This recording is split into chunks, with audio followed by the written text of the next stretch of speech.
الحمد لله نحمده ونستعينه ونستغفره ونؤمن به ونتوكل عليه ونعوذ بالله من شرور أنفسنا ومن سيئات أعمالنا من يهده الله فلا مضل له ومن يضلل فلا هادي له ونشهد أن لا إله إلا الله وحده لا شريك له ونشهد أن محمدا عبده ورسوله صلى الله تعالى عليه وعلى آله وأصحابه وبارك وسلم تسليما كثيرا كثيرا أما بعد فأعوذ بالله من الشيطان الرجيم بسم الله الرحمن الرحيم ومريم ابنة عمران التي أحصنت فرجها فنفخنا فيه من روحنا وصدقت بكلمات ربها وكتبه وكانت من القانتين۔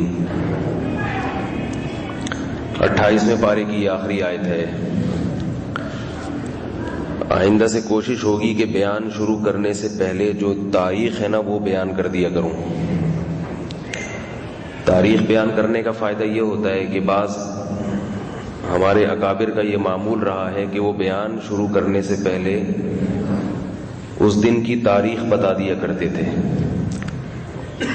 تو جب آپ وہ بیان سنتے ہیں تو بہت پرانے بیان بھی ہمارے اکابر کے محفوظ ہیں۔ تو ایک پرانی یاد آتی تھی کہ اچھا اس تاریخ کو سن 1901 میں یہ بیان ہوا تھا۔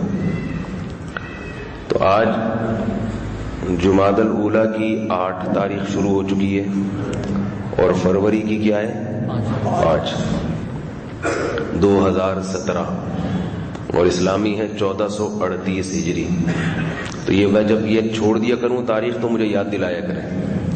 اس کا فائدہ یہ ہوتا ہے کہ جب بھی کوئی کبھی بھی 20 سال کے بعد بھی بیان سنے گا یا 100 سال کے بعد بھی سنے گا تو اسے اندازہ ہو جائے گا کہ یہ بیان کن حالات میں کیا گیا ہے۔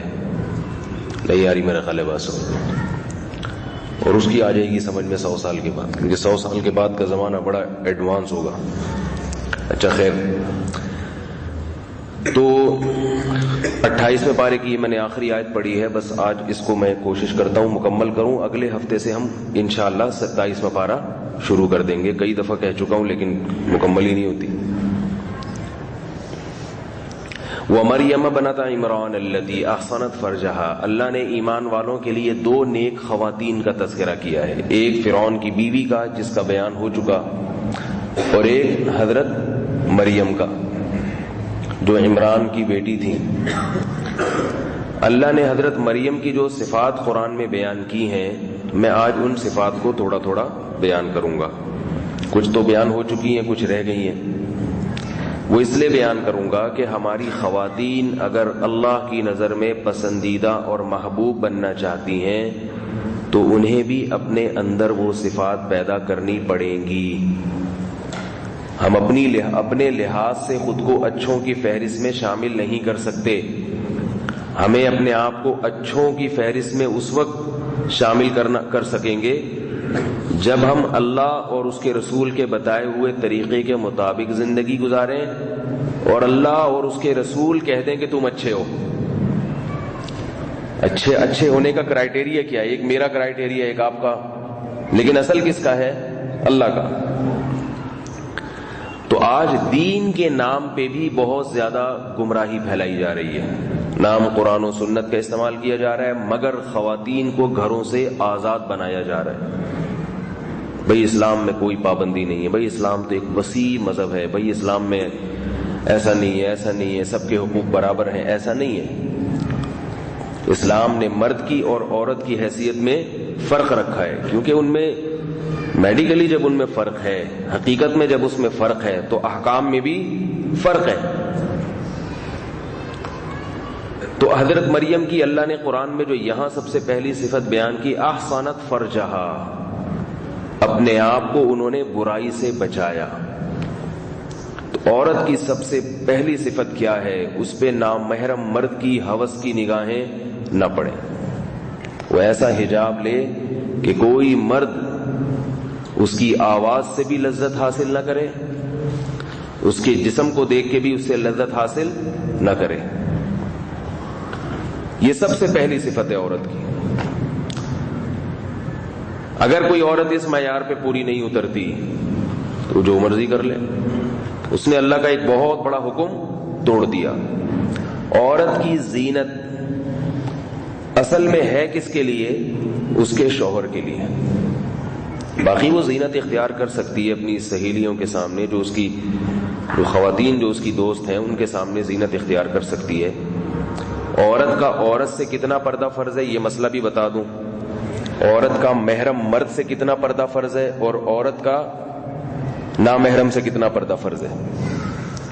نامحرم سے تو مکمل جسم کو چھپانا ہے، سر کے بال سے لے کے پاؤں کے ناخن تک. نامحرم سے بات چیت بلا ضرورت، ہنسی مذاق، اس طرح کہ اس کی طبیعت آپ کی طرف مائل ہونا شروع ہو جائے، یہ شریعت میں جائز نہیں ہے. اللہ تعالیٰ نے امہات المومنین کو حکم دیا، صحابہ کو حکم دیا کہ جب امہات المومنین کو حکم دیا کہ جب یہ آپ سے کوئی مسئلہ پوچھیں صحابہ کرام، فلا تخضعن بالقول، تو بات کرنے میں نرم لہجہ نہ رکھیں. فیطمع الذی فی قلبہ مرض، اس سے نقصان یہ ہوگا کہ جس کے دل میں نفاق کا مرض ہے، شہوت کا مرض ہے، اس کے دل میں طمع پیدا ہوگی. اس کا مطلب یہ ہے کہ سب کے دلوں میں نہیں ہوتی، کیونکہ صحابہ کرام تو امہات المومنین کو اپنی ماں سمجھتے تھے، لیکن انہی میں کے درمیان میں منافقین بھی موجود تھے.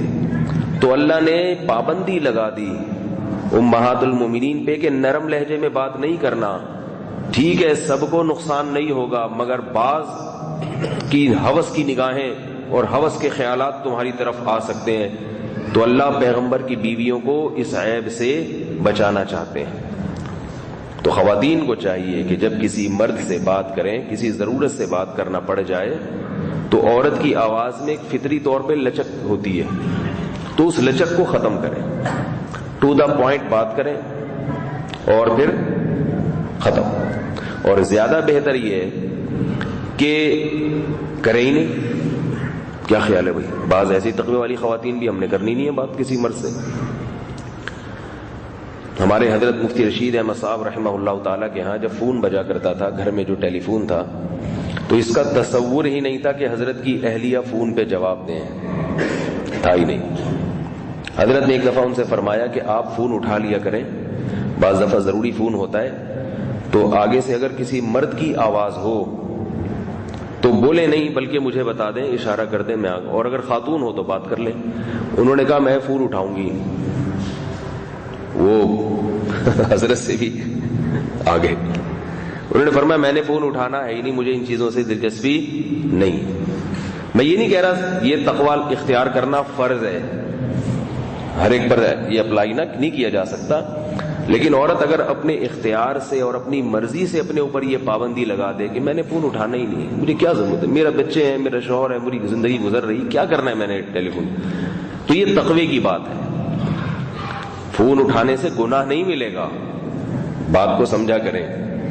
کہیں آپ جا کے گھر میں خلفائے راشدین کا دور قائم کر دیں کہ جس فون میں کرنٹ چھوڑ دیں کہ میری بیوی نے اگر فون پہ ہاتھ لگایا تو اتنے وولٹ کا کرنٹ ہے، گر کے مر جائے گی، ایسا نہ کریں آپ.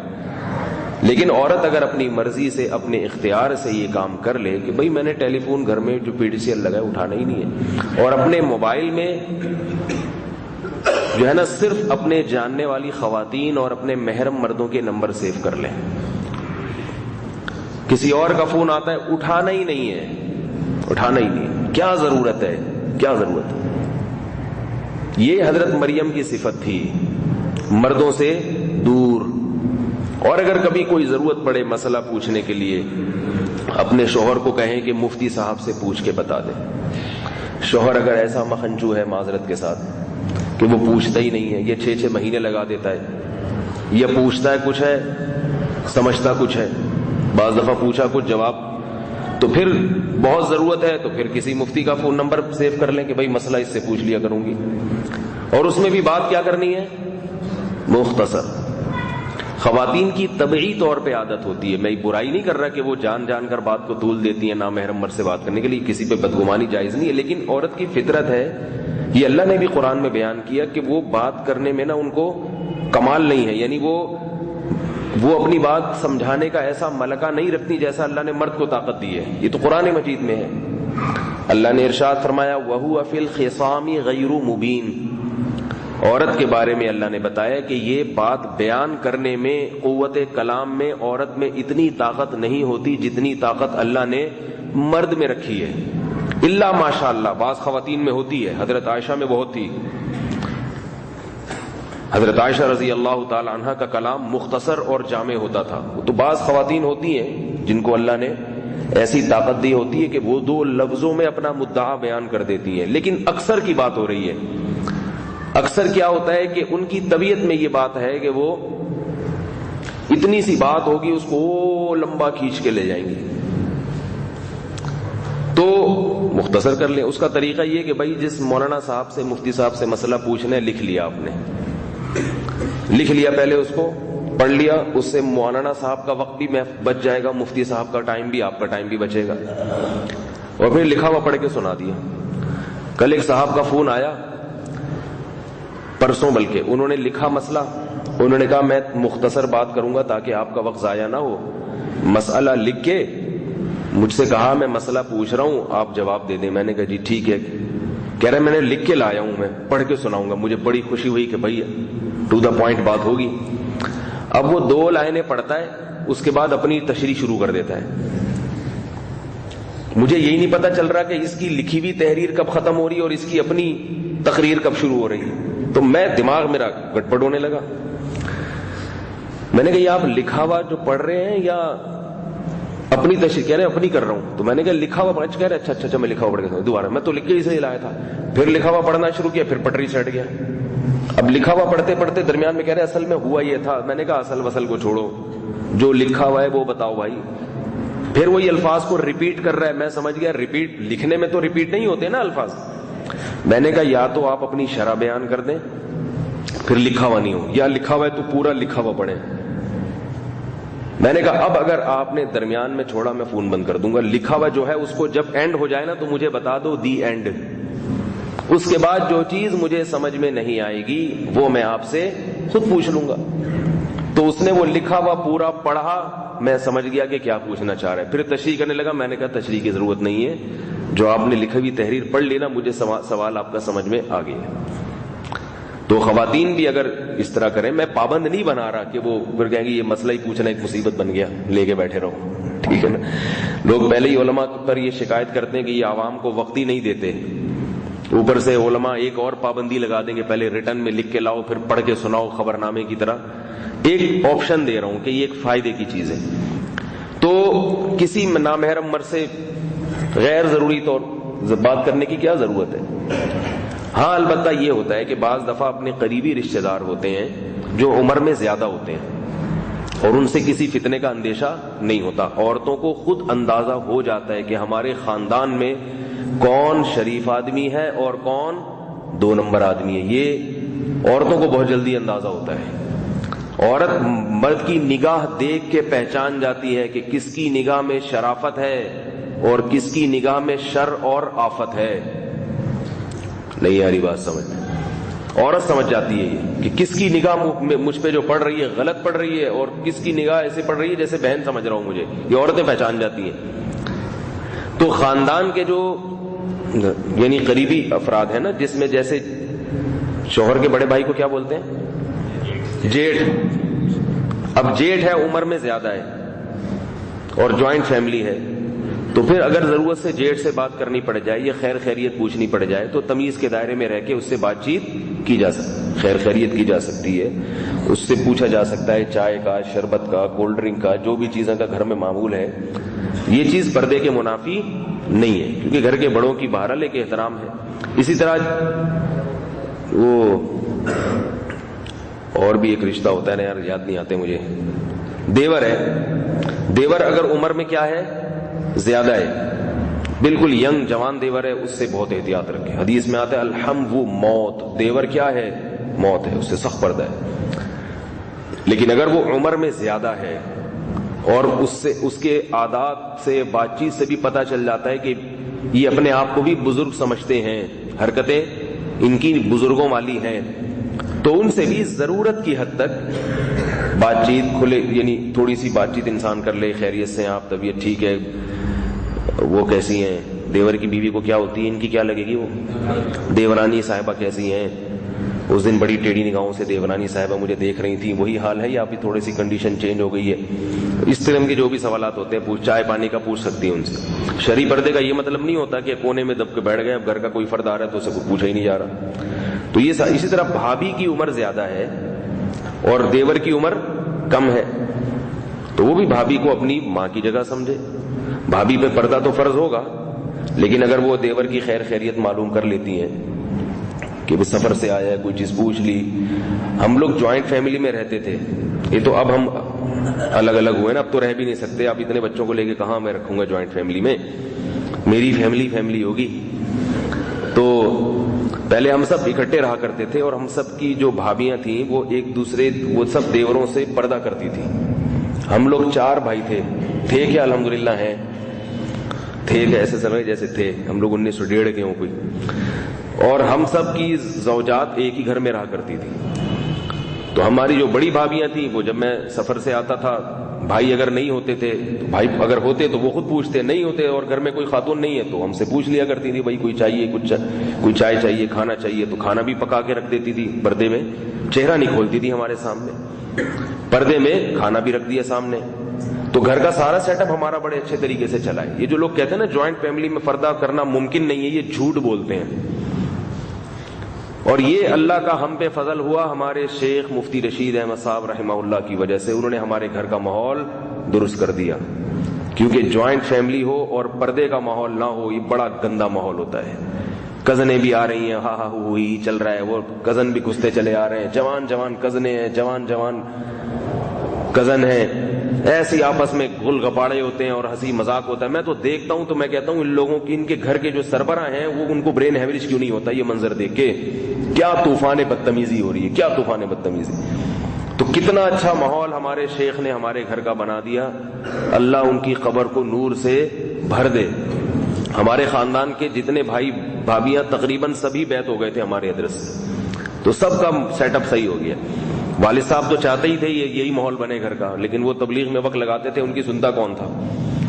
وہ تبلیغ میں بیچارے کہتے رہتے تھے، سنتے نہیں تھے. پھر جب ہم حضرت سے بیعت ہوئے تو ہم نے کیا تو والد صاحب ہمارے خوش ہو گئے. والد صاحب کی طرف سے رکاوٹ نہیں ہوئی بلکہ خوش ہوئے کہ اللہ کا شکر ہے گھر کا ماحول اچھا ہو گیا. تو یہ آپ لوگ بھی کر سکتے ہیں بھائی، تھوڑی سی ہمت کر لو، کیا خیال ہے. اور اگر نہیں ہوتی تو نیا خاندان آباد کر لو اسی نیت سے. پھر چند لوگ ملے، آپس میں شادیاں کریں ایک دوسرے کے رشتے داروں میں، اور نیا خاندان آباد کریں کہ ہم اپنی اولادوں میں اس سسٹم کو رائج کریں گے. تو جوائنٹ فیملی میں رہ کے بھی عورت پردہ کر سکتی ہے، گھر کے سارے کام کاج کر سکتی ہے. کچن میں خواتین ہوتی تھیں، ہم جانے سے پہلے کھانستے تھے کچن میں، کیونکہ میری عادت تھی کہ آتے ہی سب سے پہلے کچن میں. ہر نیک مسلمان پاکستانی گھر جاتے ہی سب سے پہلے کہاں گھستا ہے؟ کچن میں اور فریج میں گھستا ہے. تو میں سب سے پہلے کچن میں گھس کے اس میں جو دودھ کے اوپر ملائی کو گرفتار کرنے کی کوشش کرتا تھا. تو میری عادت تھی. تو اب جب سب کی شادیاں ہو گئیں، نامحرم خواتین بھی آ گئیں، حالانکہ وہ میری بھابیاں، چچا زاد، پھوپھی زاد، بہنیں بھی ہیں. تو لوگ تو کہتے ہیں اب تو بھابھی کا رشتہ بھی ہو گیا، بہنیں بھی ہو گئی، اب تو سگی بہن سے اتنا فری نہیں ہوتے جتنا ان سے ہو جاتے ہیں. پھر تو تمیز کے دائرے میں ہمیں بھی پتا ہے بھائی اب گھر میں پردے والی خواتین آ گئی ہیں. تو ہم کھانستے تھے آنے سے پہلے، حالانکہ ہمیں کھانسی ہوتی نہیں تھی. آنے سے پہلے کھانستے تھے تاکہ اگر کوئی ایسے بے پردہ بیٹھی ہوئی ہے کوئی گھر میں تو اچانک نظر نہ پڑ جائے. کچن میں جانے سے پہلے کھانستے تھے جس سے پتا چل جائے کہ میری والی ہے یا بھائی کی والی ہے. اگر وہ کھانسنے سے سمجھ جاتی تھی ہماری زوجہ کہ یہ میرے والے کو کھانسی ہوئی ہے تو بھائی ٹھیک ہے، گرین سگنل ہو جاتا تھا، ابھی آ جاؤ، تو ٹھیک ہے بھی کچن میں چلے گئے. اور اگر جو ہے نا وہ ورنہ وہ اگر بھابھی وغیرہ موجود ہیں تو وہ بتا دیتی تھی. یہ مجھے اپنے شو مارنے کا شوق نہیں ہے, میں اپنی ذاتی زندگی نہیں بیان کر رہا آپ کو, کہیں آپ یہ سمجھیں یہاں ممبر پہ ہم بیان سننے کے لیے ہیں, مولانا صاحب نے اپنی ہسٹری سنانا شروع کر دی. یہ صرف یہ بتانے کے لیے کہ جوائنٹ فیملی میں پردہ کیسے ہو سکتا ہے, جوائنٹ فیملی میں پردہ کیسے ہو سکتا ہے. تو تھوڑا سا کھانس لیے, تھوڑا سا احتیاط کر لی, پھر بھی کچن میں ضروری کام ہے تو بھابھی نے ذرا چادر سر پہ کر لی, تھوڑا سا منہ اس طرف کر لی, ہم آئے اپنا جو بھی ملائی ولائی چوری کرنی ہے ہم نے نکالی اس میں سے, ٹھیک ہے نا. اس کے بعد والدہ نے کے تانے سنے, دودھ کا بیڑا غرق کر دیا, کسی کام کا نہیں چھوڑا دودھ کو. یہی ہوتا ہے نا, دودھ سے جب آپ ساری ملائی کھا لو گے تو دودھ کا تو بیڑا غرق ہو جائے گا نا, تو ہو جائے بھائی, ملائی نہیں چھوڑ. میں نے پچھلی دفعہ بھی آپ کو بتایا تھا کہ ملائی ایسی چیز ہے کہ وہ چھوڑنے کی چیز نہیں. تو اس طرح سے عورت کو چاہیے کہ وہ کیا کرے, پردہ کرے. تو یہ تو گھر کے قریبی افراد ہیں, جو گھر کے بزرگ ہیں, ان کی خدمت بھی کی جا سکتی ہے, لیکن چہرہ ان کے سامنے نہ کھولے. اور اگر کوئی بڑے بوڑھے ہیں گھر کے, تو عورت جو پردہ کرتی ہے وہ سر پہ ان سے ہاتھ بھی رکھوا سکتی ہے. جیسے جو ہے وہ دادا کے بھائی آ گئے مثال کے طور پر, یا ابا کے, چچا تو خیر محرم میں داخل ہے, کوئی ایسا رشتہ ہے جو خاندان کے بڑے بزرگ ہیں مگر آپ کے محرم نہیں ہیں, تو ان سے چہرہ چھپایا جائے. لیکن کیونکہ یہ خاندان کے بڑے بزرگوں کے سامنے پوتیوں نواسیوں کی طرح ہے نہیں, سگی نواسی ہوگی پھر تو پردہ نہیں ہے نا. تو اگر کبھی ان کو یہ برا لگ رہا ہے کہ بھئی مجھے سلام کیوں نہیں کر رہی, تو موٹی چادر کے ساتھ سر پہ ہاتھ بھی لگوایا جا سکتا ہے. تو یہ شریف لوگوں کی بات کر رہا ہوں, ورنہ جو جن خاندانوں میں گڑبڑ ہے, برائی ہے, وہاں بوڑھے بھی بڑے نالائق ہیں, حقیقت بتا رہا ہوں, بوڑھے بھی بڑے, ان کی نگاہیں بڑی خراب ہیں, تو وہ چند ایسے بھی ہوتے ہیں, تو وہاں پھر احتیاط لازم ہے, اس کے سامنے آنا جائز نہیں ہے.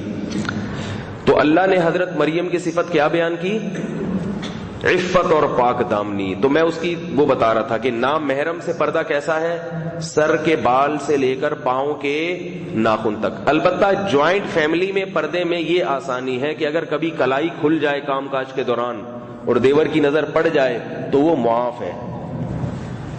سمجھ میں آ رہی ہے بات. امام ابو یوسف رحمہ اللہ تعالیٰ کا یہی مذہب ہے کہ عورت جب گھر میں کام کاج کرتی ہے تو 24 گھنٹے اس کے لیے کلائیوں کو چھپانا مشکل ہوتا ہے. کام کاج کے دوران کلائیاں اوپر کرنی پڑتی ہیں نا, کپڑے دھونے کے دوران, یہ تو اس میں اگر وہ گنجائش ہے کہ دیور یا گھر جو جوائنٹ فیملی میں دیور وغیرہ رہتے ہیں ان کی اگر نظر پڑ جائے تو کوشش کرے کہ نہ پڑے نظر, لیکن اگر پڑ جائے تو قابل معافی ہے.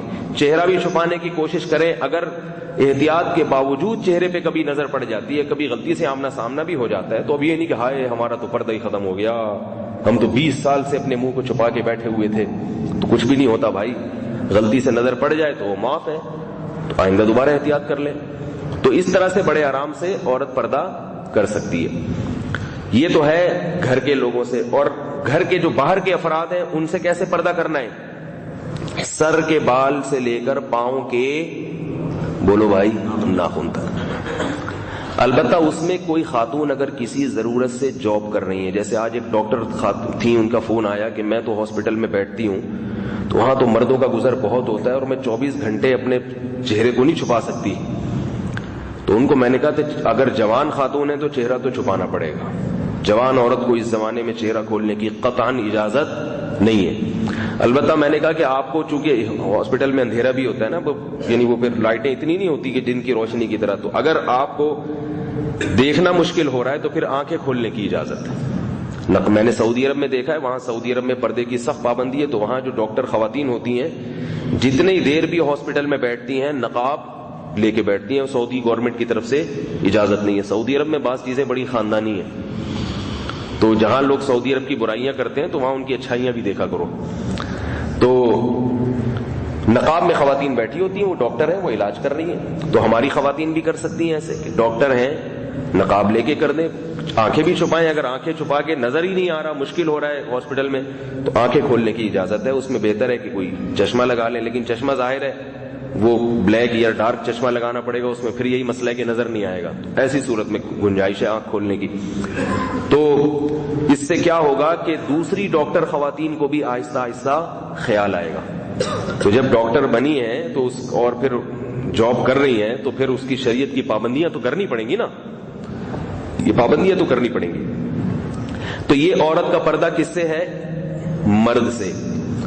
دوسرا عورت کا جو پردہ ہوتا ہے وہ ہے اپنے محرم مردوں سے. تو محرم مردوں کے سامنے عورت سر کے بال بھی کھول سکتی ہے، جیسے بھائی ہے محرم، چچا ہے، اور کون ہے، ابا ہیں، سسر ہیں، بیٹا ہے، اور ماموں ہیں، یہی ہیں. اور کون ہے؟ اور بھی کوئی ہو تو مجھے فون کر کے بتا دیے گا. دادا نانا تو اب تو باپ دادا کی طرح ہی ہو گئے نا.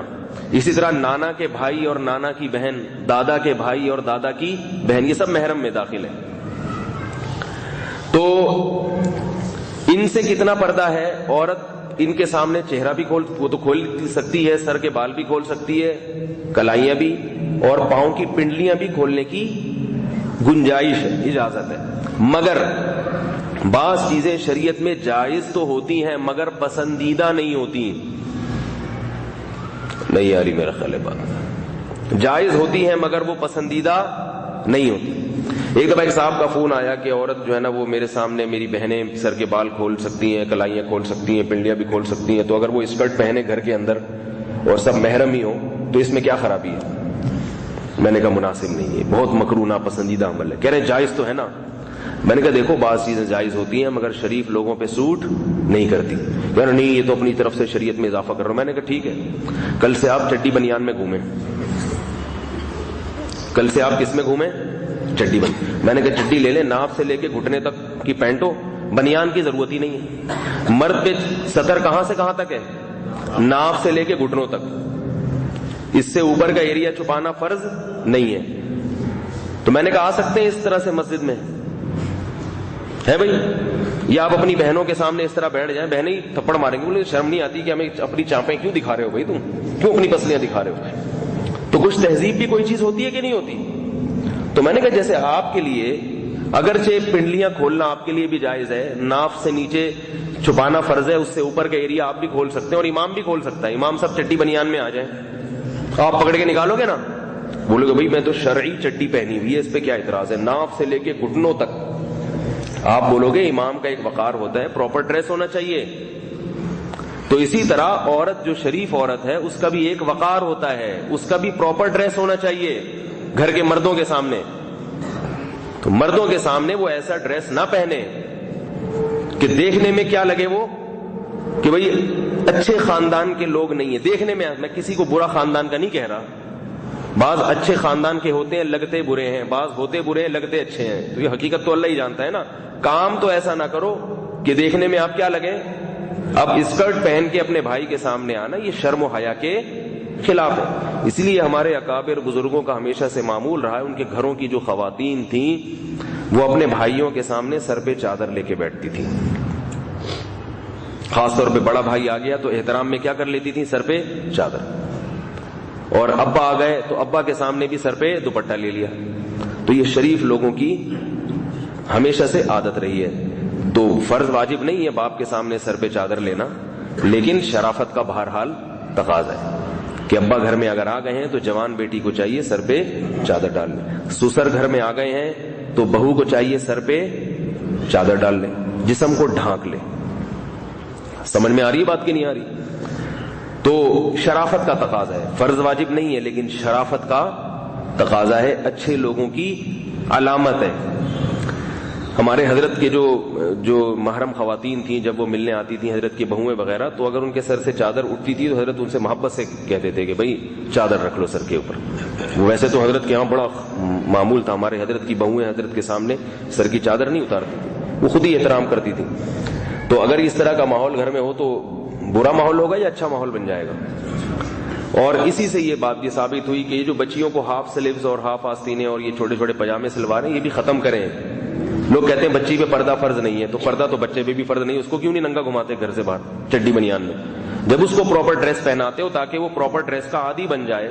تو بیٹیوں کو تو پراپر ڈریس کی ضرورت لڑکے سے زیادہ ہے، اس کو بچپن سے مکمل لباس پہناؤ تاکہ بچی کی طبیعت میں حیا پیدا ہو جائے. عورت کی زینت حقیقی معنوں میں صرف اور صرف اس کے شوہر کے لیے. اور یہ مسئلہ مجھے بیان کرتے ہوئے حیا آ رہی ہے، شرم آ رہی ہے، لیکن جب شریعت نے بیان کیا تو بیان کرنا ہمارے ذمہ بھی ضروری ہے. نبی صلی اللہ علیہ وسلم نے بیان کیا ہے عورت کو اپنے شوہر کے سامنے ایسا ڈریس پہننا چاہیے کہ شوہر کی طبیعت اس کی طرف مائل ہو. میاں بیوی کو اللہ نے ایک دوسرے کے لیے حقیقی معنوں میں بنایا ہے, میاں بیوی کو بنایا اللہ نے ایک دوسرے کے لیے. وہ وہاں اگر ایسا ڈریس پہنتی ہے جو عام حالات میں ایک ڈریس بے حیائی سمجھا جائے گا, مگر شوہر کے سامنے وہ بے حیائی نہیں ہے.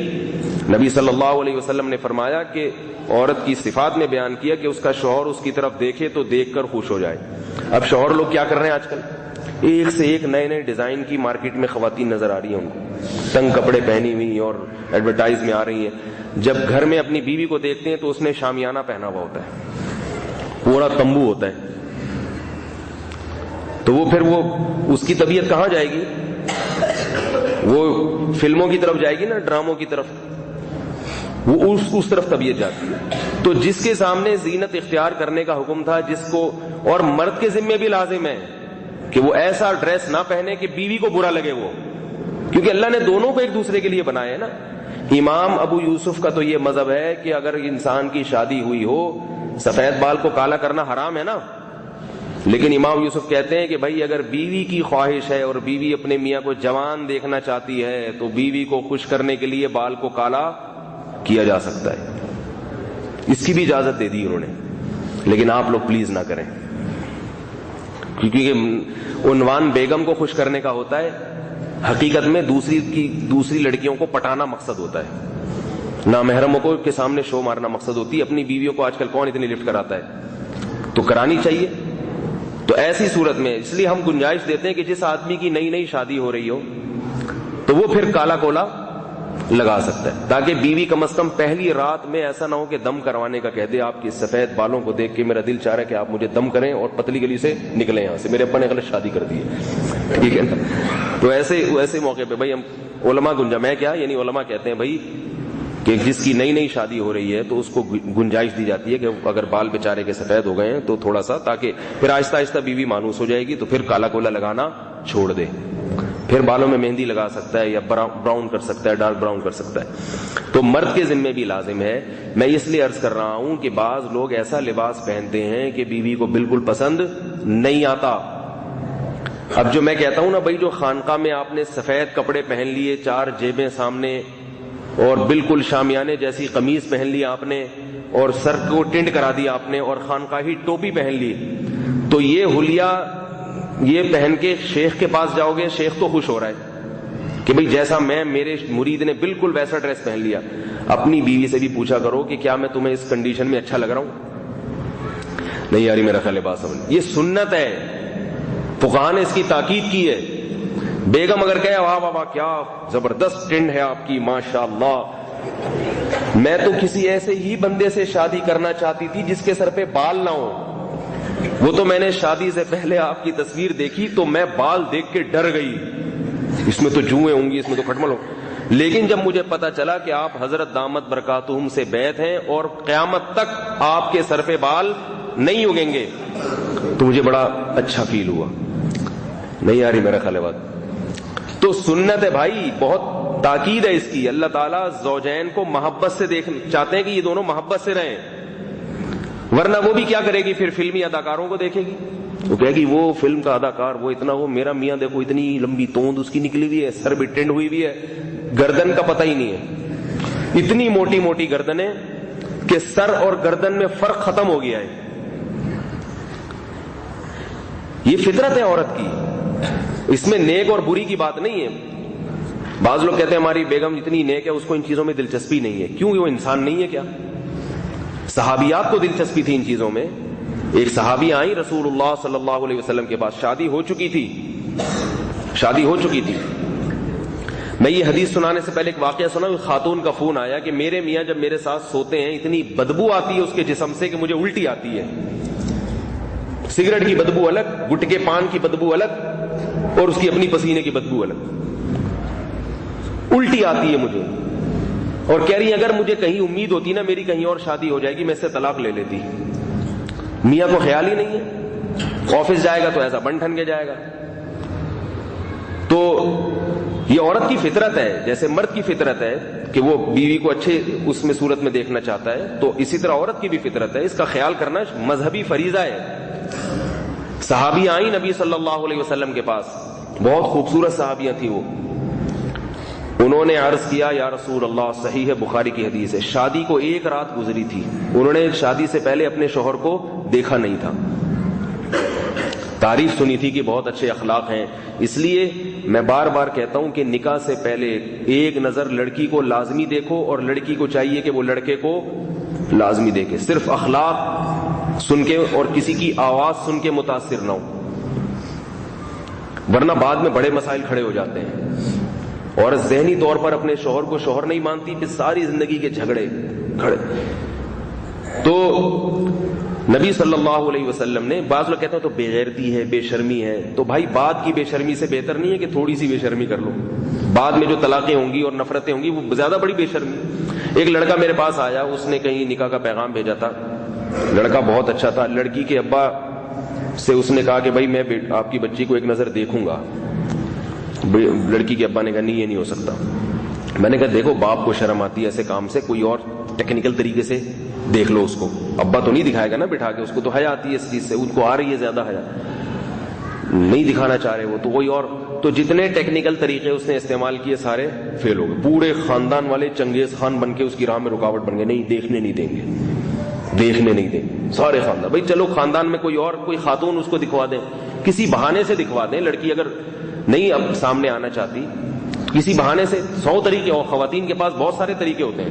یہ تو ہمارے خاندان میں کیا ہوا، کسی کا رشتہ تھا تو ہم نے لڑکے کو بلایا گھر میں، تو ہمارے خاندان کی 2-3 خواتین تھی دور کی، تو ہم نے انتظام کیا کہ یہاں آپ لوگ لڑکے کو دیکھ لیں.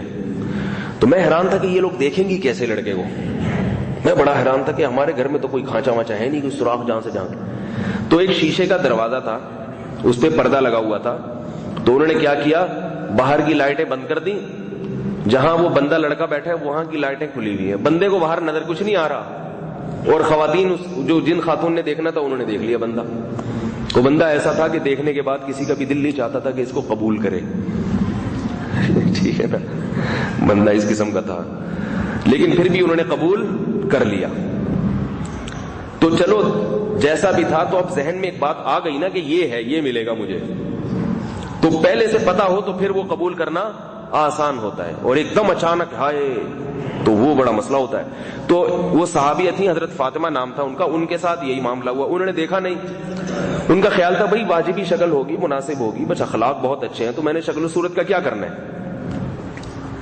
اخلاق اچھے ہیں، دیندار صحابی تھے، ثابت رضی اللہ تعالیٰ عنہ دیندار ہیں، نیک اخلاق کے ہیں، اور سنا سخی بھی ہیں، بیوی پہ خرچ بھی بہت کرتے ہیں. تو یہ انہوں نے اس کی اہمیت نہیں دی کہ بھئی شکل کو کیا کرنا، واجبی تو ہوگی نا کم از کم. جب رخصتی ہوئی اپنے میاں کو دیکھا تو پتا چلا واجبی شکل نہیں ہے، صورت کے لحاظ سے بہت کم درجے کے. ایک رات گزری، اگلے دن نبی کے پاس آ گئی، عرض کیا یا رسول اللہ، مجھے اپنے شوہر ثابت کی دینداری پر کوئی اعتراض نہیں، ان کے اخلاق پر مجھے کوئی اعتراض نہیں، لیکنی اکرہ الکفر فی الاسلام، میں اسلام میں کفر کو ناپسند کرتی ہوں. کیا مطلب؟ شوہر کی ناشکری تو کیا ہے؟ کفر ہے. شوہر سے محبت نہ کرنا یہ کیا ہے؟ کفر ہے. تو مجھے شوہر سے محبت نہیں ہے. کیوں؟ بی من الجمال ما ترى، یا رسول اللہ میں کس قدر حسین ہوں یہ آپ جانتے ہیں، لیکن میرے شوہر قد کے بہت چھوٹے، رنگ ان کا بہت سیاہ ہے، میرا گزارا ان کے ساتھ مزید رات نہیں ہو سکتا. لا یجتمع رأسی برأسہ. تو آپ صلی اللہ علیہ وسلم نے یہ نہیں کہا کہ یہ کیا بات ہوئی، یہ کیا ہوئی، لوگ کیا کہیں گے. اس زمانے میں لوگ کچھ نہیں کہتے تھے طلاق پر. یہ ہمارے زمانے کی بدعت ہے کہ طلاق کو پتہ نہیں کیا سمجھ لیا ہے. اس زمانے میں یہ تھا بھائی محبت سے رہو، نہیں رہ سکتے تو محبت سے الگ ہو جاؤ. یہ اسلام کا اصل حکم یہ ہے. اس کا یہ مطلب نہیں کہ آپ لوگ محبت سے الگ کر دیں جا کے، اس کا پروسیس رکھا ہے شریعت نے کہ کیوں الگ کر رہے ہو، پہلے مشورہ لو کسی سے. تو ان صحابیہ نے نبی سے مشورہ لیا کہ، اور عرض کیا یا رسول اللہ مجھے میرے میاں سے علیحدگی چاہیے.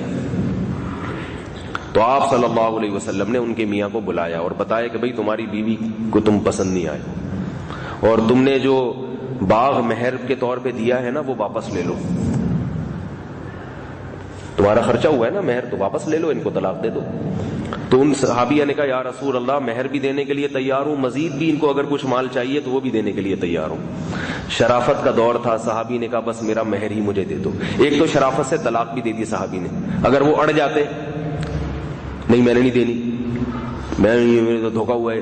بھائی وہ بھی سمجھدار تھے، ان کو بھی اندازہ ہو گیا کہ بھائی جب یہ نئی ایک رات اس نے اتنی مشکل سے گزاری ہے تو زندگی کیسے گزرے گی. تو عافیت اسی میں ہے نا کہ آرام سے شرافت کے ساتھ چھوڑ دو. بعض لوگ نہیں کرتے یہ کام. بھائی جب بہت خود سے فیصلے نہ کریں، یہ بتا رہا ہوں، کہیں آپ جا کے خود سے کہیں بھائی بیگم شرافت سے، کل بھی پھٹا ہوا تھا، کل بھی تمہاری نانی سے پٹا ہوا، تمہاری ساس سے پٹا ہوا، تو شرافت سے الگ ہوا. ایسا نہیں، اتنا ہلکا نہ سمجھیں اس کو نقصان ہوتا ہے، بچے رول جاتے ہیں. اتنا ہلکا نہ سمجھیں، پہلے کسی سے مشورہ لیں. وہ شریعت نے ایک پروسیس بتایا اس کا کہ دونوں خاندان کے افراد بیٹھے. یہاں تو دونوں اس لیے بیٹھ نہیں سکتے تھے کہ وہ دونوں بیٹھ کے یہ تھوڑی فیصلہ کرتے کہ اب اچھا لگے تمہیں، یہ تو طبی طور پر ہی نفرت ہو گئی ہے، تو اس کا تو کوئی حل نہیں ہے نا. تو حضرت ثابت نے بھی سوچا کہ بھائی گزارا نہیں ہو سکتا، تو انہوں نے کہا بس میرا مہر مجھے واپس کر دو، مجھے مزید مال نہیں چاہیے، اور ان کو طلاق دے دی. تو اس سے کیا پتہ چلتا ہے؟ وہ صحابیہ کیا معاذ اللہ خدا نخواستہ ان میں تقویٰ نہیں تھا، تقویٰ تھا، لیکن عورت کی بھی یہ فطرت ہے کہ وہ اپنے میاں کو اچھی حالت میں دیکھنا چاہتی. میں نے بتایا نا، میں لاہور گیا تو وہ جس کی شادی تھی نا، وہ جو سنگر تھے جنہوں نے توبہ کی تھی، میں یہ سمجھا جب میں وہاں مجھے لینے کے لیے آئے وہ، تو میں یہ سمجھا کہ ابھی ان کا نکاح ہے، حالانکہ نکاح رات کو تھا. تو وہ خانقاہی کپڑوں میں آئے ہوئے تھے، تیار ہوئے ہوئے، خانقاہی کپڑے، خانقاہی ٹوپی اور خانقاہی پگڑی. مجھے خیال ہوا کہ یار یہ دولہا والا ڈریس نہیں ہے، کوئی شیروانی ہونی چاہیے تھی، کوئی کڑائی والا کرتا ہوتا. دولہا پہ تو یہی چیزیں سوٹ کرتی ہیں نا. یہ انہوں نے کیا سفید کپڑے. علماء کی بات الگ ہے، علماء پہ سفید لباس الگ سوٹ کرتا ہے، لیکن ایک جوان آدمی جس کی ابھی شادی ہو رہی ہے، وہ بالکل سفید کپڑے جیبوں کے ساتھ اور اتنے لمبا کرتا کہ وہ ابھی چلے کی جماعت میں جا رہا ہے یا پتہ نہیں رخصتی کے لیے جا رہا ہے، پتہ ہی نہیں چل رہا تھا.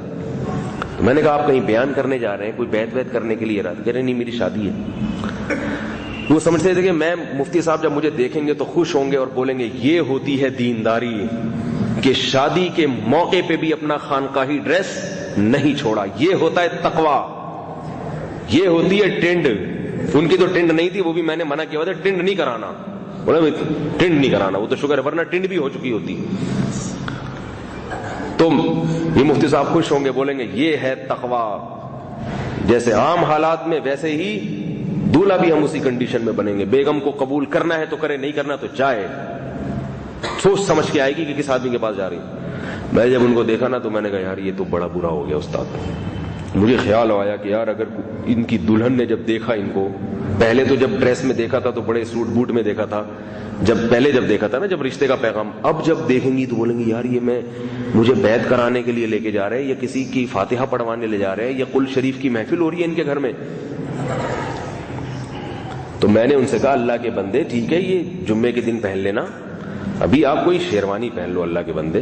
اور پگڑی میں نے کہا یہ والی نہیں، وہ جو دولہا والی پگڑی ہوتی نا مارکیٹ سے ملتی ہے، جو اسپیشل آرڈر پہ دولہاؤں کے لیے، وہ والی پگڑی پہنو ابھی. تو خیر انہوں نے میرا اشکال کا جواب، انہوں نے کہا ابھی نہیں ہے، رات کو نکاح ہے. میں نے کہا شکر ہے. تو یہ میں واقعہ اس لیے سنا رہا ہوں کہ ظاہر ہے وہ جیسے مرد اگر دلہن کو وہ اسی طرح بھیج دیتے جیسے وہ کسی کی میت میں آئی ہو. کبھی ہم لوگ اسلام میں چونکہ سادگی ہے اس لیے دلہن والا ڈریس نہیں پہنے گی، بلکہ وہ جو ہے نا وہ جو میت پہ پہنا تھا نا، اپنے ابو کے تیجے پہ پہنا تھا، وہ والے کپڑے پہن کے آئے گی تو آدمی کو اچھی لگے گی. تو ایسے ہی عورت یہ چاہتی ہے کہ میاں صاحب بھی ذرا ڈریس پہن کے آئیں، اچھے کپڑے پہنے. تو یہ جو مسئلہ ہے نا، یہ مرد کے لیے، عورت کے لیے جیسے ضروری ہے، مرد کے لیے بھی اسی طرح ضروری ہے. آپ صلی اللہ علیہ وسلم بہت زیادہ خوشبو کا استعمال فرمایا کرتے، حالانکہ آپ صلی اللہ علیہ وسلم کے پسینے میں خوشبو تھی. آج کل تو آدمیوں کے پسینے میں اتنی بدبو ہوتی ہے، پتہ نہیں کھاتے کیا ہے نا، چپڑ گندی چیزیں کھاؤ گے تو پسینے میں بدبو پیدا ہوگی. اللہ کے بندو، تو کھانے کی چیزیں ذرا تمیز والی کھا لیا کریں تاکہ پسینے میں بدبو نہ ہو. جبکہ نبی صلی اللہ علیہ وسلم کے پسینے میں خوشبو تھی، یہ آپ کی زوجات بتاتی ہیں. اس کے باوجود آپ صلی اللہ علیہ وسلم بہت زیادہ خوشبو کا استعمال کیا کرتے تھے، بہت زیادہ خوشبو کا استعمال کیا کرتے تھے. تو خیر میں جلدی سے اپنی بات کو سمیٹتا ہوں. تو محرم سے پردہ فرض تو نہیں ہے، لیکن پراپر ڈریس بہرحال ہونا یہ اخلاق کا تقاضا ہے. تو اس کو کہتے ہیں عفیف اور پاک دامن عورت. سمجھ میں آ گیا؟ اور ایک اور چیز ہے اس میں کہ بلا ضرورت عورت گھر سے باہر نہ نکلے، بلا ضرورت. اور خواتین اس کی عادت ڈالیں کہیں آنا جانا ہو تو کسی مرد کے ساتھ جایا کریں، بھائی ہے یا چچا ہیں یا ابا ہیں یا شوہر ہے. جائز ہے شہر کے اندر بغیر محرم کے بھی گھوم سکتی ہیں، وہ جائز ہونا الگ چیز ہے، لیکن مناسب کیا ہے؟ اپنے خاندان میں یہ رواج ڈالیں کہ ہماری گھر کی عورتیں جب بھی کہیں جائیں گی تو اپنے محرم کے ساتھ. اور بندے کو بھی چاہیے کہ وہ جب دعوتوں پہ جاتا ہے تو جس حد تک گنجائش ہو اپنی زوجہ کو بھی لے جایا کرے. فیملی کے ساتھ جانا یہ انسان کے شریف ہونے کی، بولتے کیوں نہیں، علامت ہے. کیونکہ جو گڑبڑ والے آدمی کبھی وہ بیگم کو کباب میں ہڈی سمجھتا ہے. ہمارے نبی صلی اللہ علیہ وسلم اس کا خیال کیا کرتے. ہاں ہر جگہ نہیں لے جا سکتا، وہ اگلا بولے گا بلایا آپ کو، پورے قوم کے ساتھ آ رہے ہو آپ، یہ کیا مذاق ہے مولوی صاحب. یا بعض دفعہ کنوینس کا مسئلہ ہوتا ہے یا پردے کا مسئلہ ہوتا ہے، تو ہر جگہ نہیں ہوتا، لیکن کوشش کرنی چاہیے اس کی. ہمارے ایک دوست تھے، وہ جب بھی ہم لوگ جاتے نا کہیں باہر کھانا کھانے کے لیے تو ان کی ایک عادت تھی کہ وہ اپنی بیوی کے لیے لازمی پیک کرواتے تھے کھانا. مجھے ان کا یہ عمل بڑا اچھا لگا. میں نے کہا بندہ کیا ہے، خاندانی ہے.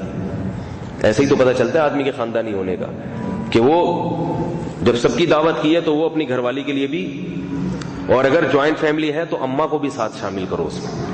یہ بڑی بے رخی کی بات ہوتی ہے، اماں کے لیے نہیں آ رہا، بیگم کے لیے الگ سے چھپڑ ہو رہا ہے، پھر ماں کے دل پہ آرے چلتے ہیں. اس سے نہیں آ رہی نا بات سمجھ میں تو رہنے دو، پھر جیسا کر رہے ہو ویسے ہی چلتے رہو. اچھا، نبی صلی اللہ علیہ وسلم کی سیرت کیا تھی؟ آپ صلی اللہ علیہ وسلم کو ایک صحابی نے دعوت دی کہ آپ ہمارے گھر تشریف لائیں. آپ صلی اللہ علیہ وسلم نے فرمایا کہ عائشہ کو بھی بلاؤ گے تو آؤں گا میں. کیا فرمایا؟ میری زوجہ عائشہ سمیت بلاؤ گے تو آؤں گا. وہ لوگ دل کے صاف تھے، تکلفات نہیں تھے، دو نمبری منافقت نہیں تھی. انہوں نے کہہ دیا یا رسول اللہ پھر نہیں. یہ صحابی کی گنجائش ایک آدمی کی تھی، وہ دو کا کھانا نہیں کر سکتے تھے. ہمارے یہاں کوئی ہوتا تو وہ گنجائش نہیں بھی ہوتی تو کہتا کہیں سے قرضہ لے کے، اور دل میں برا بلا بھی کہہ رہا تھا یار مولوی صاحب کو بلایا تھا اور انہوں نے بیگم کا بھی کہہ دیا تو بیگم کا بھی اب مجبوری ہے، پھنس گئے ہیں کیا کریں. تو پھر دل کی خوشی سے تھوڑی دعوت ہوتی. تو ان صحابی نے صاف کہہ دیا یا رسول اللہ دو کی گنجائش، بولو بھائی نہیں. آپ نے فرمایا ٹھیک ہے جب ہوگی تو بلا لینا، ابھی تو نہیں. دوبارہ دعوت دی انہوں نے، یا رسول اللہ آپ کسی دن میرے گھر پہ آ کے کھانا کھائیں. آپ نے فرمایا عائشہ کو بھی بلاؤ گے تو آؤں گا. یا رسول اللہ نہیں، یہ نہیں ہو سکتا، اتنی گنجائش نہیں ہے. تیسری دفعہ پھر کبھی موقع پہ دعوت دی، آپ نے فرمایا عائشہ کو بھی بلاؤ گے تو آؤں گا. اتنا پروٹوکول کون دیتا ہے آج کل؟ کہتے ہیں بس یار ایک دفعہ پوچھ لیا بہت ہے، اب جان چھوٹی. اچھا ہے خود ہی منع کر دیا اس نے. تو انہوں نے کہا کہ ٹھیک ہے اپنی زوجہ کو بھی لے آئے. پھر آپ صلی اللہ علیہ وسلم حضرت عائشہ کے ساتھ گئے ان کے گھر میں. تو اس چیز کا انسان کو خیال کرنا چاہیے. لیکن ایک بات یاد رکھو، بھی خواتین بڑی خوش ہو رہی ہیں، ہمارے حقوق پہ بہت اچھا بیان ہو رہا ہے آج. ایک بات یاد رکھو، حقوق سارے ادا کرو، محبت بھی، برگر بھی کھلاؤ، پیزا بھی کھلاؤ، جہاں اپنے ساتھ کسی دعوت میں جانا ہے ان کو بھی لے کے چلے جاؤ پردے کی پابندی کے ساتھ. لیکن گھر کے سربراہ خود بنو. بیگم کو گھر کا سربراہ بہت مشکل ہے. کیا کریں رفیع بھائی، ان کی سمجھ میں نہیں آ رہا. اخلاق اچھے ہوتے ہیں تو غلام بن جاتے ہیں. غلام نہیں بنو. گھر میں آرڈر کس کا چلے گا؟ بڑے بڑے کاموں میں، چھوٹے موٹے کاٹوں میں نہیں. پکے گا کیا وہ بیگم پہ چھوڑ دو، کیا پکا رہی ہے وہ اس کو چھوڑ دو. گھر کی سیٹنگ کیسے ہوگی، بیڈ کدھر آئے گا، صوفہ، وہ بیگم پہ چھوڑ دو. بڑے بڑے کاموں میں سکہ کس کا چلے گا؟ بولو گے اس گھر کا سربراہ میں ہوں. کیونکہ نبی نے فرمایا قیامت کی علامات میں سے ہے کہ مرد عورتوں کے غلام بنیں گے. فساد یہاں سے کھڑا ہوتا ہے کہ محبت الفت کا معاملہ تو بالکل نہیں کرتے، بندے غلام بن کے رہتے ہیں. چلے گی میری بیٹیوں کی شادی جب میں چاہوں گا ہو جائے گی، اور جہاں میں چاہوں گا وہاں ہوگی. آپ مشورہ دے دیں، آپ بتا دیں یہ بندہ صحیح ہے، ٹھیک ہے ہم آپ کو بھیج دیں گے ان کو، لیکن چلے گی کس کی؟ میری. بچوں نے پڑھنا ہے، کہاں پڑھنا ہے، کیا پڑھنا ہے، گھر میں کمپیوٹر ہوگا یا نہیں ہوگا، گھر میں بچوں کے پاس موبائل ہوگا یا نہیں ہوگا، بچے کپڑے کیسے پہنیں گے، کیا پہنیں گے، سمجھ رہے ہو؟ یہ کس کی چلے گا معاملہ؟ یہ میرا. میں کتنا صدقہ کروں، کتنا گھر میں دوں، آپ کے ضروری خرچے پورے ہوں گے. غریبیاں میرے اختیار میں ہیں، غریبیاں میں پھر کتنا اضافی دیتا ہوں وہ میرے، وہ آپ پر زبردستی نہیں ہے. تو یہ ساری چیزوں میں نماز، یہ نہیں کہ نماز ہی نہیں پڑھ رہی ہے، نہ بچے نماز پڑھ رہے ہیں، نہ بیگم پڑھ رہی ہے، کیونکہ اخلاق نبی کے بہت اچھے تھے اس لیے میں کچھ نہیں کہہ سکتا ان کو. تو اولاد پر تو آپ کو ڈنڈا اٹھانا پڑے گا، اور بیگم اگر کنٹرول میں ہے تو اس کو بھی آپ پر لازم ہے کہ اس پر بھی کیا کریں، آپ سختی کریں. اگر پہلے نماز پڑھتی تھی اور اگر پہلے سے ہی بے نمازی لے کر آئے ہیں پھر سختی نہیں کر سکتے. بولے کہ جب اتنی سختی تو نمازی کو ڈھونڈتے نا، مجھے کیوں لے کر آئے ہو؟ پھر وہ محبت سے پیار سے آپ اس کو سمجھائیں. تو گھر کے سربراہ اللہ نے کس کو بنایا ہے؟ آپ کو بنایا ہے. وَلِلرِّجَالِ عَلَيْهِنَّ دَرَجَةٌ، اللہ فرماتے ہیں ہم نے مردوں کو عورت پر فضیلت دی ہے. اسلام میں برابری نہیں ہے، گھر میں مرد کو اللہ نے فضیلت دی ہے. تو یہ بھی اگر نہیں ہو رہا، آپ کی مرضی کے کپڑے نہیں پہن رہی بیگم صاحبہ، یہاں سے ہاف سلیوز اور بالکل ویسے اٹھ کے پرس اٹھا کے گلی میں گھوم رہی ہیں، آپ کہنے ہیں ایکچولی میں کیا کر سکتا ہوں، اصل میں معاشرہ ہی اس قسم کا ہو گیا ہے. ٹھیک ہے نا، لوگ اس سے بھی باتیں کریں. بیٹی صاحبہ جا رہی ہیں تو یہ نہیں ہوتا، پھر یہ آپ کے نااہل ہونے کی علامت ہے. سنو، آپ آدمی نہیں ہیں، غلطی سے اس نے آپ سے شادی کر لی ہے، آپ آدمی ہیں نہیں، ورنہ آدمی والی صفات ہوتی ہیں آپ کے اندر. تو سونے جاگنے کے اوقات کیا ہیں، یہ سب آپ کو کنٹرول کرنا پڑے گا. اس طرح بچوں کی صحت کے لیے بعض چیزیں گھر میں سختی کرنا پڑتی ہیں. بچے سلینٹیاں اور یہ الٹی الٹی چیزیں بہت کھاتے بیڑا غرق کر لیتے ہیں. بعض خواتین سمجھدار ہوتی ہیں اور بعض ناسمجھی میں سب اوٹ پٹانگ کھلاتی رہتی ہیں. مرد اس میں جب تک سختی نہ کرے تو بچوں کی صحت کبھی بھی درست نہیں ہوتی. تو یہ ساری چیزیں، ٹی وی دیکھ رہے ہیں بچے لوگوں کے گھروں میں جا کے، بیگم صاحبہ بھیجیں جاؤ تمہارے گھر میں تو فلم نہیں چلتی، فلاں کے گھر میں ڈرامہ آ رہا ہے وہ جا کے دیکھ لو. تو اس میں آپ کو بیگم پہ بھی سختی کرنی پڑے گی، بچوں پہ بھی سختی کرنی پڑے گی. تو جلدی سے بات کو سمیٹتا ہوں. یہ عفت کسے کہتے ہیں سمجھ میں آ گیا؟ تو اللہ نے حضرت مریم کی جو سب سے اہم صفت بیان کی وہ کیا بیان کی ہے؟ عفیف، پاک دامن. اور دوسری صفت اللہ نے بیان کی وَصَدَّقَتْ بِكَلِمَاتِ رَبِّهَا وَكُتُبِهِ، اپنے رب کی کلمات کی انہوں نے تصدیق کی اور اللہ کی کتابوں کی تصدیق کرتی تھیں. یعنی اللہ اور اس کے رسول کا جو حکم آتا تھا اس کو سچا مانتی تھیں کہ یہ ہے اصل، اس کے علاوہ سب کیا ہے؟ غلط. آج خواتین بہت ساری ایسی ہیں جب انہیں اللہ کا اور اس کے رسول کا حکم بتایا جائے تو اس کو صحیح نہیں مانتی، عمل کرنا تو دور کی بات. شادی بیاہ کے موقع پر آپ بتا دیں بھئی سنت طریقہ یہ ہے، تو رکاوٹ کون ڈالتا ہے سب سے زیادہ؟ گھر کی خواتین. نہیں آپ کو تو زمانے کے حساب سے چلنا نہیں آتا، نہیں آپ تو یوں، آپ تو یوں. اس کا مطلب آپ اللہ اس کے رسول کے کلمات کی تصدیق نہیں کر رہی. اور بہت ساری چیزیں ہیں. اس موضوع پر انشاءاللہ میں پھر اگلے ہفتے تفصیل سے بات کروں گا.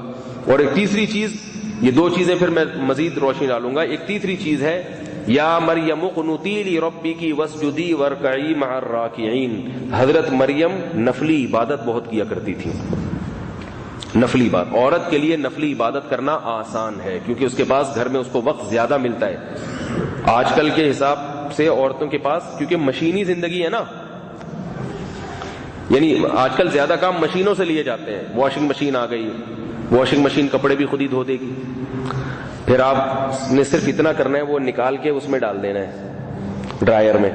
بس یہ تھوڑی سی ٹینشن ہوگی، اس سے کولیسٹرول لیول تھوڑا سا گر جائے گا. یہ اتنی محنت اٹھا کے آپ نے، یہ بھی ماسیاں کر رہی ہیں آج کل گھروں میں، یہاں سے اٹھا کے ڈرائر میں ڈال دیا، ڈرائر گھومے گا، پانی اس کو خود بخود نکال کے اب بالکل صاف ہو گئے. اب آپ نے کیا کرنا ہے، ہلکی سی نمی رہ گئی ہے، آپ نے بہت احتیاط کے ساتھ، کیونکہ ڈاکٹر نے آپ کو وزن اٹھانے سے منع کیا ہوا ہے، ریڑھ کی ہڈی چٹک سکتی ہے اس سے. ڈاکٹر بھی ایسے ہی الو بنا رہے ہیں. وزن اٹھانے سے اس سے ریڑھ کی ہڈی کیا ہوتی ہے؟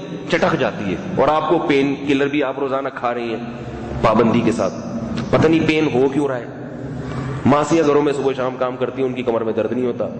آج کل خواتین تھوڑا سا جھاڑو لگاتی کمر پکڑ کے بیٹھ جاتی ہیں. تو اب کیا ہے کہ بہت احتیاط کے ساتھ ایک ایک پاجامہ اور ایک ایک بنیان اٹھائیں، اکٹھا پوری بالٹی نہ اٹھا لیں. یہ ہو رہا ہے. یہ کام آپ کو بتا رہا ہوں گھر میں جو ہے نا کام کتنا ہوتا ہے. پھر اٹھا کے آپ نے تار پہ لٹکا دیا. اب ایک ٹینشن آخری رہ گئی ہے کہ جب یہ سوکھ جائیں گے تو آپ نے تار سے ان کو جھٹک کے کھینچنا ہے. ایسا نہ ہو کہ ایک کمر میں فریکچر پڑ جائے، ادھر ٹیڑھے میڑھے نہ ہو جائے. یہ سارا دن کی بے انتہا جو تھک کے چور ہو گئی اب رات کو، ٹھیک اب جو ہے سونے کے لیے لیٹ گئے. کیا بات کر رہا تھا، یہ یہاں کہاں سے چلی گئی؟ میں کیا کہہ رہا تھا؟ نہیں ہے بھائی، یہ کہاں سے آ گیا یہ ساری کہانی؟ نفلی عبادت. ہاں تو آج کل تو بھائی کتنی سہولتیں ہیں، آٹا گوندنے والی مشینیں بھی ایجاد ہو گئی ہیں اور برتن دھونے والی بھی ہو گئی ہیں. برتن دھونے میں کتنا خیر ٹائم لگتا بھی ہے اس میں، میں یہ نہیں کہہ رہا، تو نفلی عبادت پہ زور دے دیں. یہ واٹس ایپ پہ فیس بک پہ بیٹھے رہنا اس کا کیا فائدہ ہے؟ یا مریم قنوتی لربکی، اللہ فرماتے ہیں اے مریم اللہ کے سامنے جھک جا، واسجدی اور سجدہ کر، ورکعی مع الراکعین، اور جیسے دوسرے لوگ رکوع کرتے ہیں اللہ کے سامنے تو بھی رکوع کیا کر. حضرت مریم نے اس حکم پر ایسے عمل کیا، اتنی عبادت کیا کرتی تھیں کہ پھر اللہ کے مقرب بندوں میں شامل ہو گئیں، اور اللہ کو آپ کی عبادت اتنی پسند آئی، پھر اللہ نے آپ کو 2 نعمتیں عطا کی ہیں. اللہ عبادت کا دنیا میں بھی اجر دیتے ہیں. 2 نعمتیں، ایک نعمت بے موسم پھل ملنا شروع ہو گئے، یہ کرامت تھی. حضرت زکریا جو اللہ کے پیغمبر ہیں وہ حیران ہوتے تھے، یا مریم انا لکی ھذا، اے مریم یہ چیزیں تو ہمیں نہیں مل رہی، تجھے کہاں سے مل رہی ہیں؟ تو حضرت مریم کیا کہتی ہیں، ان اللہ یرزق من یشاء بغیر حساب، اللہ جس کو چاہتا ہے بغیر سبب کے بغیر حساب کے روزی دیتا ہے. تو عورت اگر عبادت میں لگے گی، واٹس ایپ اور فیس بک سے جان چھوڑا کے کہاں آ جائے؟ عبادت کی طرف آ جائے، تو اللہ کے اس کے ساتھ بھی معاملہ، ضروری نہیں کہ رزق ملے اس کو بے موسم. مطلب کیا ہے؟ بغیر اسباب کے، بغیر کامیابی کے نقشوں کے کامیابیاں حاصل ہونا شروع ہو جائیں گی. اسباب نہیں ہوں گے مگر وہ کام ہو جائیں گے جن کے اسباب نہیں ہیں، ایسے ایسے کام آپ کے نمٹنا شروع ہو جائیں گے. اور دوسری کیا ہے؟ دوسرا اللہ نے حضرت مریم کو ان عبادات کے بدلے میں حضرت عیسیٰ ابن مریم عطا کی ہے، پیغمبر، شوہر کے بغیر یہ معجزہ ظاہر کیا، اور نیک اولاد دی حضرت عیسیٰ علیہ الصلوۃ والسلام. تو عورت کے تقوی سے ایک فائدہ کیا ہوتا ہے؟ اس کی اولاد کیا ہوتی ہے؟ نیک اولاد ملتی ہے اس کو، جو اس کا نام روشن کرتی ہے. اگر حضرت عیسیٰ دنیا میں نہ آتے تو شاید حضرت مریم کا نام نہ ہوتا. حضرت مریم کی پہچان کس سے؟ عیسیٰ سے. اور اللہ نے اپنے محبوب پیغمبر کو جب پیدا کیا، حضرت عیسیٰ کو پیدا کر کے کیا فرمایا؟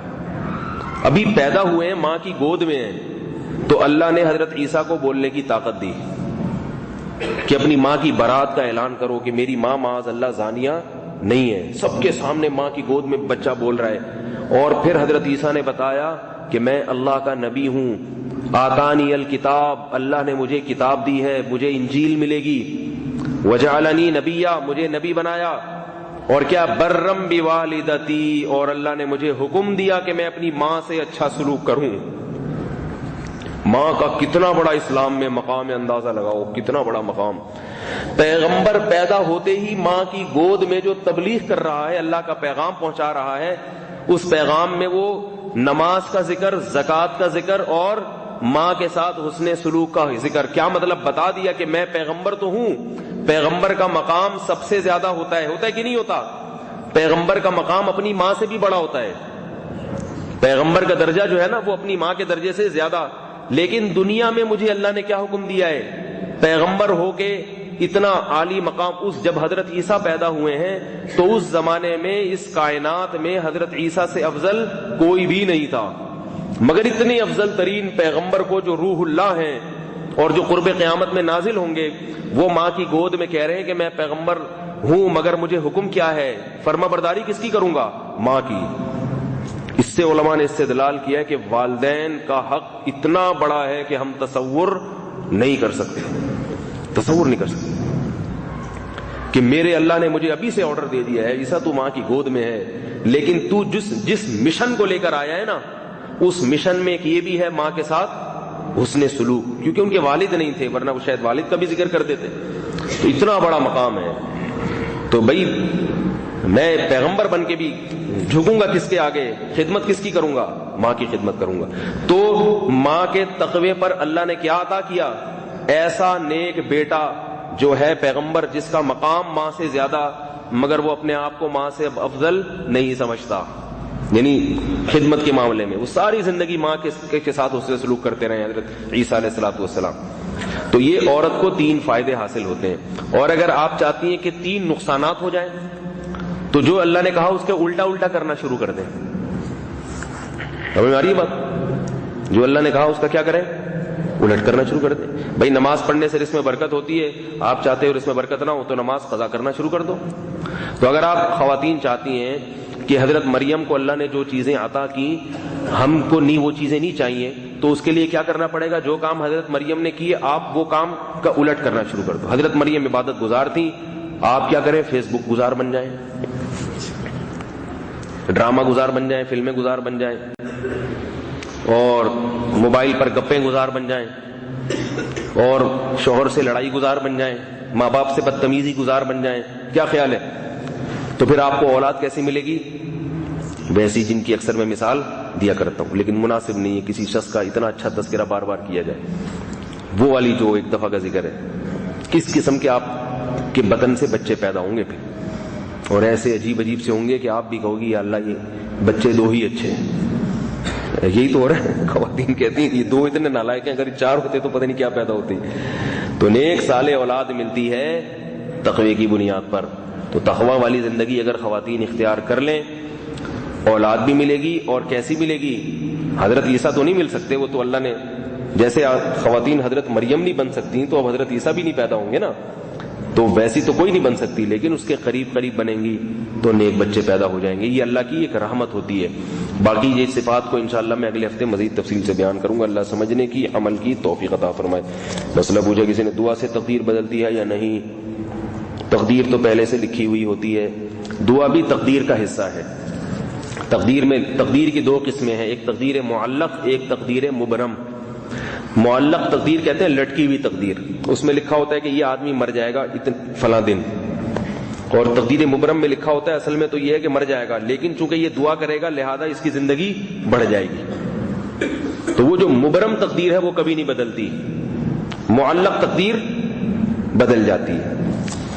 اچھا بھائی, مفتی صاحب میرے گھر والے زبردستی میری شادی مجھ سے کافی زیادہ عمر والے لڑکے سے کروا رہے ہیں اور میں راضی نہیں ہوں, لہذا مجھے اس وقت کیا کرنا چاہیے؟ لڑکے کی پہلے بھی شادی ہوئی, طلاق دے دی. میرے گھر والے کہتے ہیں کہ لڑکا شریف ہے, میری عمر 18, لڑکے کی 38 سال ہے.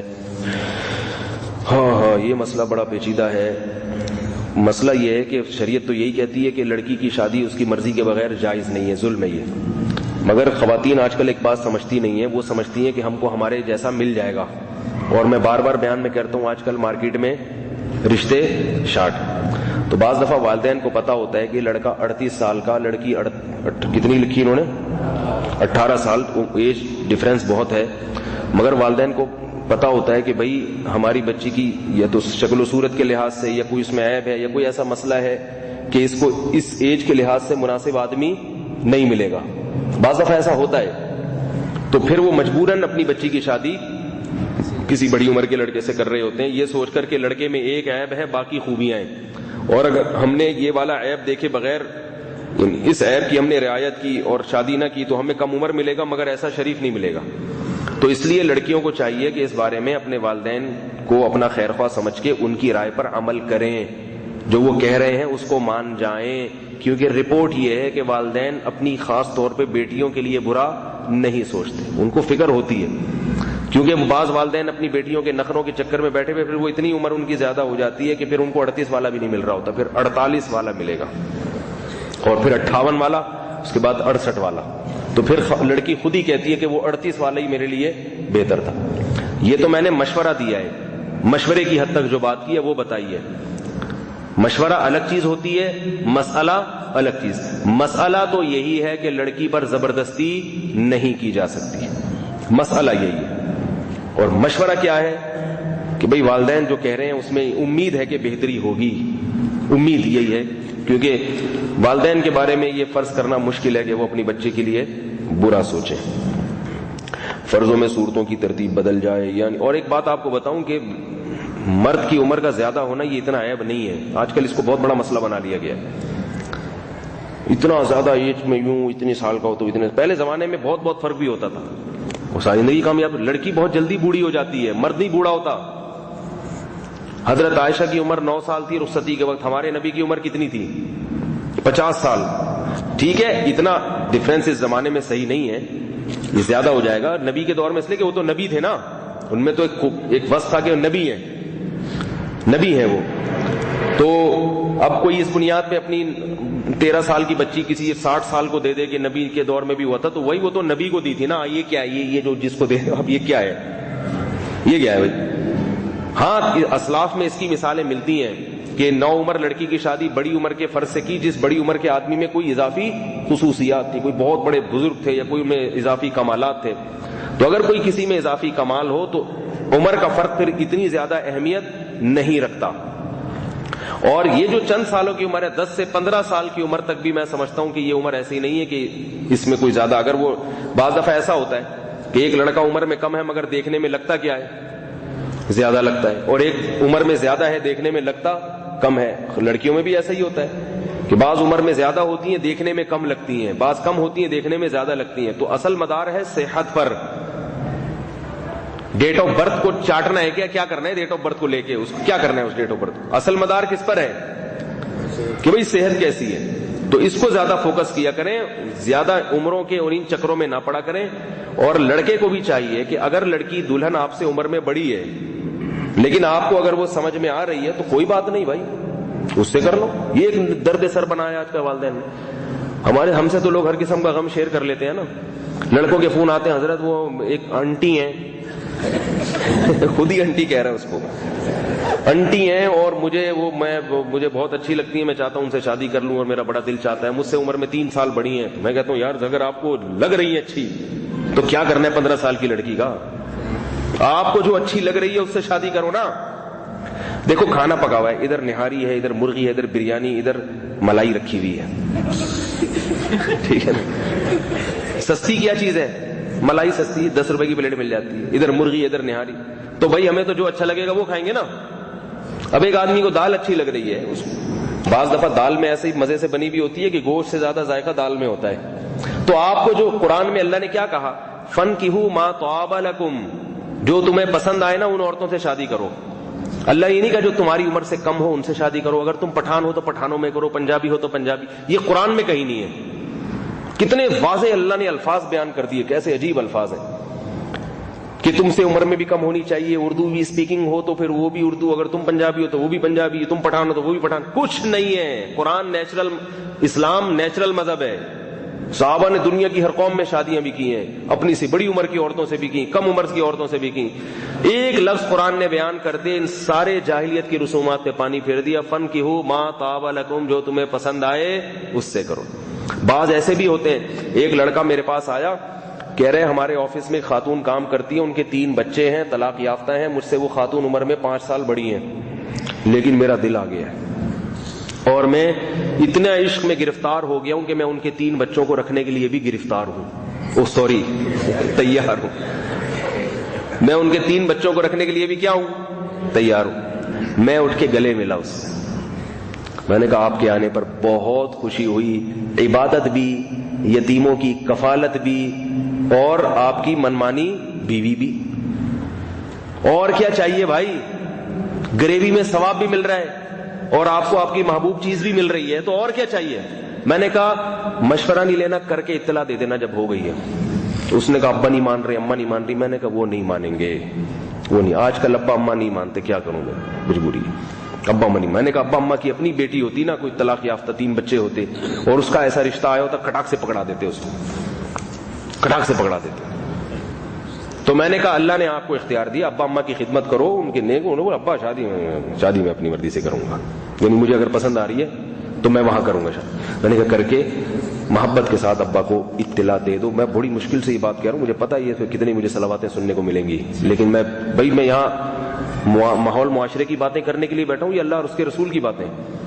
میں نے کہا کر لو اللہ کے بندے, کسی کے یتیم بچے, وہ یتیم ہی ہو گئے نا. طلاق کے بعد شوہر نے بھی چھوڑ دیا بچوں کو, یا تو شوہر رکھنے کے لیے تیار ہو, وہ بھی نہیں رکھ رہا, تو یتیم ہی ہو گئے نا, باپ سے محروم ہو گئے. لیکن نہیں, ہمت ہی نہیں کرتے. ویسے جو مرضی کرا لو ان سے کام, کچھ بھی کروا لو, ہڑتالیں کروا لو ان سے, دکان بند کروا لو, تو جو ہے نا وہ جلاؤ گھیراؤ کروا لو, سب کچھ کر لیں گے. یہاں آ کے کیا ہو جاتے ہیں, بالکل ہمت ختم ہو جاتی ہے. تو کرو بھائی, اللہ نے حکم دیا. تو بڑی عمر کی لڑکی پسند ہے آپ کو, بڑی عمر کی خاتون سے کر لیں آپ. تو جیسے عورت کر سکتی ہے مرد بھی کر سکتا ہے, اور صحابہ نے اپنے سے حضرت علی نے کتنی بڑی عمر کی خاتون سے نکاح کیا, آپ اندازہ لگاؤ. حضرت جعفر تیار تھے, حضرت علی کے چچا زاد بھائی, غزوہ موتا میں شہید ہو گئے. ان کی زوجہ تھی حضرت اسماء, وہ بیوہ ہو گئی. حضرت علی بالکل چھوٹے بچے تھے, یعنی نوجوان تھے, بالکل بالغ تھے مگر بالکل ینگ تھے. حضرت ابو بکر تھے بڑی عمر کے. حضرت علی نے حضرت اسماء کو نکاح کا پیغام بھیجا. بیوہ, پہلی شادی کس سے ہو رہی ہے, بیوہ سے, بچوں والی عورت سے. تو حضرت اسماء نے انکار کر دیا, بولا اتنا آپ کی عمر کم ہے.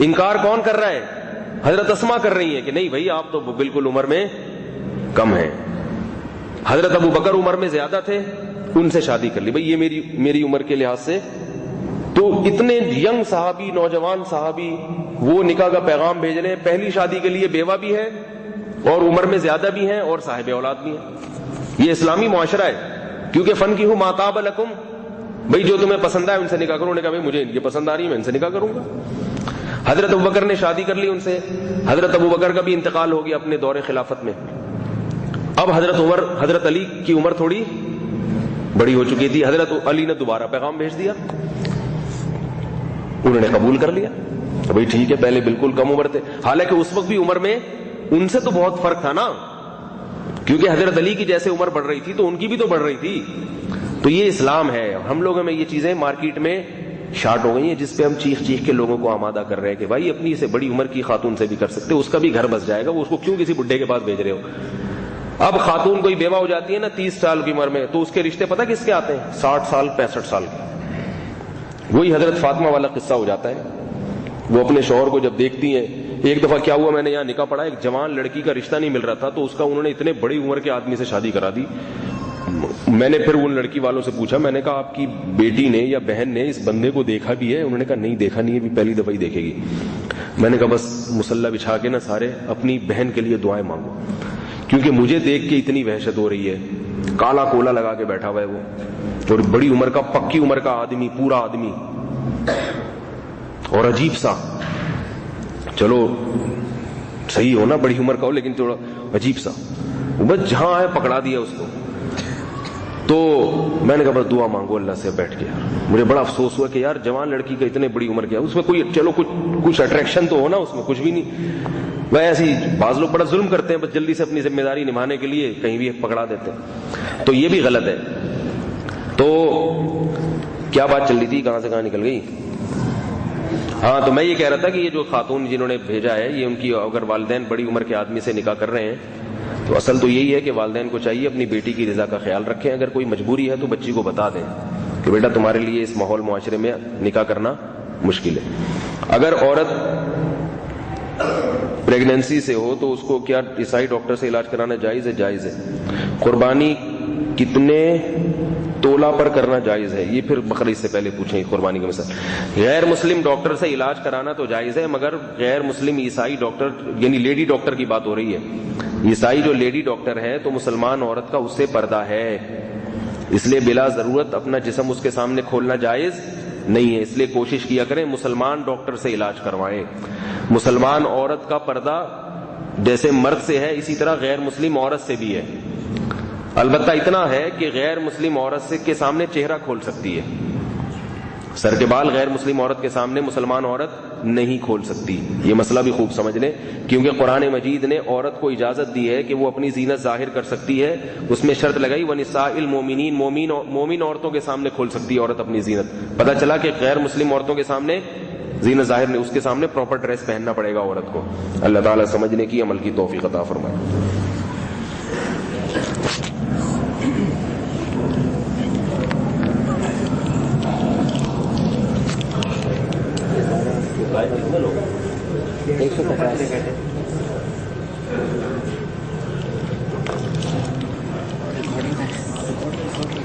پکڑو ہاتھ میں پکڑنا.